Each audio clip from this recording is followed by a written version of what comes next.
Hello friend, તમારું સ્વાગત છે જીકે ગુજરાતીમાં. તો તમે ધોરણ 6 ચાલો ઇતિહાસ જાણીએ.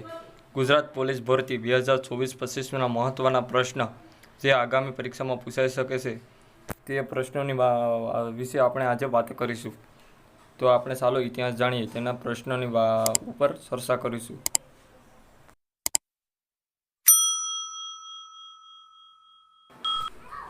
તો મિત્રો, આપણો પહેલો પ્રશ્ન છે, પ્રાચીન ગ્રીસના લોકો સિંધુ નદીને કયા નામે ઓળખતા હતા? એ ઇન્ડિયા, બી ઇન્ડોસ, સી હિન્દ કે ડી ઇન્ડસ? તો પ્રાચીન ગ્રીસના લોકો છે એ સિંધુ નદીને ઇન્ડસ તરીકે ઓળખતા હતા. તો આપણો બીજો પ્રશ્ન છે, ભારત એવું નામ કયા પ્રાચીન ગ્રંથમાંથી આપણે જાણવા મળે છે? એ ઋગ્વેદ, બી યજુર્વેદ, સી અથર્વવેદ કે ડી સામવેદ? તો તેનો સાચો જવાબ થશે ઋગ્વેદ. આપણો ત્રીજો પ્રશ્ન છે, સાલાવારીને ઘણીવાર એડીના બદલે બીજા કયા નામે ઓળખવામાં આવે છે? એ બીસી, બી સીઈ, સી બીસીઈ કે ડી ડીએ?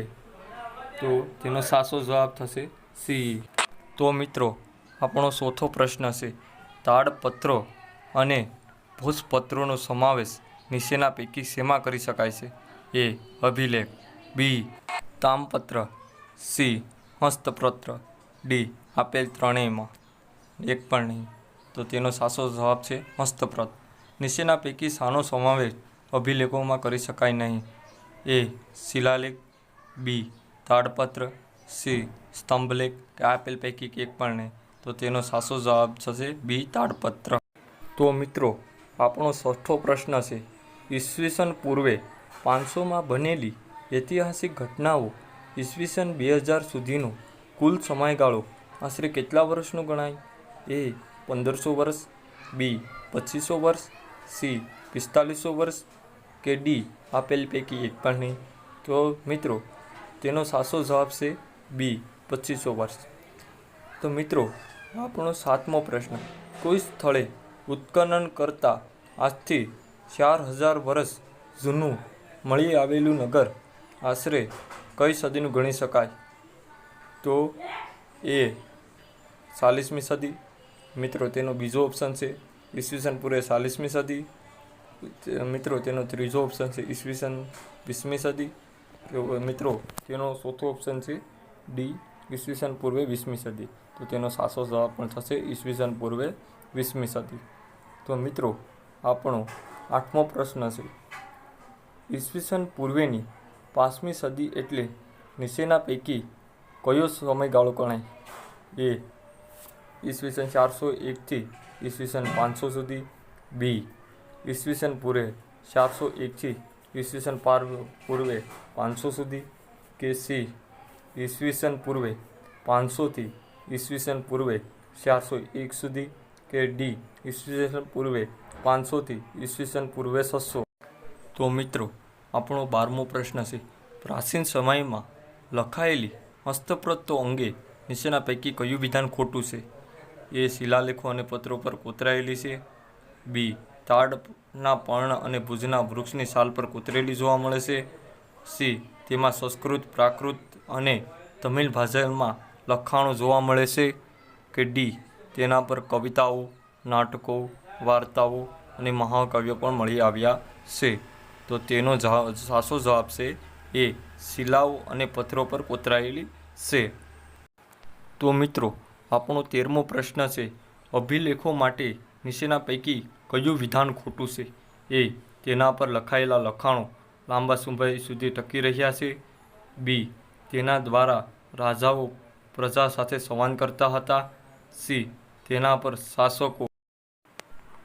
શાસકોના રાજ્ય, વિજય, ધર્મ અને સંસ્કૃતિની માહિતી અંકિત કરેલ છે કે ડી જે પોથી સ્વરૂપે પણ સચવાયેલા છે? તો તેનો તેમાં સાચો જવાબ જશે જે પોથી સ્વરૂપે પણ સચવાયેલા છે તે ખોટું વિધાન છે.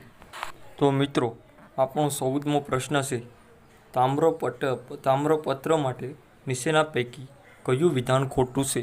એ તાડના પાન પર કોતરીને લખવામાં આવતું લખાણ એટલે તામ્રપત્ર, બી ગુજરાત મોટી સંખ્યામાં તામ્રપત્રો મળી આવ્યા છે, સી તેમાં રાજનું નામ ધર્મ, વહીવટીતંત્ર અને દાનની વિગતો જોવા મળશે. ડી. ઉપરોક્ત પૈકી એક પણ નહીં. તો તેનો સાચો જવાબ થશે તાડના પાન પર કોતરીને લખવામાં આવતું લખાણ એટલે તામ્રપત્ર. તો આપણો 15મો પ્રશ્ન છે. પ્રાચીન સ્થળો ઉપર જઈને ઉત્ખનન કરીને પ્રાચીન માનવ સભ્યતાથી અવગત કરાવનારને શું કહેવાય છે? એ. પુરાતત્વશાસ્ત્રી, બી. ઇતિહાસકાર, સી. પ્રવાસી કે ડી. સમાજસેવક. તો તેનો સાચો જવાબ થશે પુરાતત્વશાસ્ત્રી. તો મિત્રો તમને અમારો આ વિડીયો ગમતો હોય તો ચેનલને સબસ્ક્રાઈબ કરી અને વિડીયોને એક લાઈક આપજો, જેથી અમારું મનોબળ પણ વધે અને તમારા માટે આવા વિડીયો લઈને આવતા રહીએ. તો મિત્રો આપણો 16મો પ્રશ્ન છે. મેગેસ્થનીસનો સમાવેશ નીચેના પૈકી શામાં કરી શકાય? એ. ભારતીય પુરાશાસ્ત્રી, બી. ભારતીય ઇતિહાસકાર, સી. વિદેશી મુસાફર કે ડી. પ્રાચીન ભારતીય શાસક. તો તેનો સાચો જવાબ થશે વિદેશી મુસાફર. તો આપણો 17મો પ્રશ્ન થશે. ભારતમાં આજથી 4500 વર્ષ પહેલાં અનેક શહેરો હતા. આ બાબતને સાલાવરીમાં પણ બીજી કઈ રીતે દર્શાવી શકાય? એ. ઈસવીસન પૂર્વે 4500માં ભારતમાં અનેક શહેરો અસ્તિત્વમાં હતા. બી. ઈસવીસન પૂર્વે 6500માં ભારતમાં અનેક શહેરો અસ્તિત્વમાં હતા. સી. ઈસવીસન પૂર્વે 2500માં ભારતમાં અનેક શહેરો અસ્તિત્વમાં હતા. કે ડી. આપેલ પૈકી એક પણ નહીં. તો તેનો સાચો જવાબ થશે કે ઈસવીસન પૂર્વે 2500માં ભારતમાં અનેક શહેરો અસ્તિત્વમાં હતા. તો મિત્રો આપણો 18મો પ્રશ્ન છે. સિંધુ નદી બાબતે નીચેના પૈકી કયું વિધાન ખોટું છે? એ. સંસ્કૃત ભાષામાં તેને સિંધુ કહેવાય છે. બી. પ્રાચીન ઈરાનના લોકો તેને હિન્ડોસ કહેતા હતા. સી. પ્રાચીન ગ્રીસના લોકો તેને ઇન્ડસ કહેતા હતા. કે ડી. તેના નામ પરથી આપણા દેશનું નામ ભારત પડ્યું. તો તેનું ખોટું વિધાન, તેના નામ પરથી આપણા દેશનું નામ ભારત પડ્યું. તો મિત્રો આપણો 19મો પ્રશ્ન છે. ભારત નામનો માનવ સમૂહ સૌ પ્રથમ ભારતના કયા વિસ્તારમાં આવીને વસ્યો હતો? એ. ઉત્તર પૂર્વ ભારતમાં, બી. ઉત્તર પશ્ચિમમાં ભારતમાં, સી. મધ્ય ભારતમાં કે ડી. દક્ષિણ ભારતમાં. તો તેનો સાચો જવાબ થશે ઉત્તર પશ્ચિમ ભારતમાં આવીને ભારત નામનો માનવ સમૂહ વસ્યો હતો. 20મો પ્રશ્ન છે. 21મી સદી એટલે નીચેના પૈકી કયો સમયગાળો? એ. 2001થી ઈસવીસન 2100 સુધીનો, બી. ઈસવીસન 2000થી ઈસવીસન 3000 સુધીનો, સી. ઈસવીસન 2100થી ઈસવીસન 2200 સુધીનો, ડી. ઈસવીસનની શરૂઆતથી 2100 સુધીનો. તો તેનો સાચો જવાબ થશે ઈસવીસન 2001થી ઈસવીસન 2100 સુધીનો સમયગાળો છે તે 21મી સદીનો ગણાય છે. તો મિત્રો આપણો 21મો પ્રશ્ન છે. નીચેના પૈકી કઈ ઐતિહાસિક ઘટના સૌથી વધારે જૂની ગણી શકાય? એ.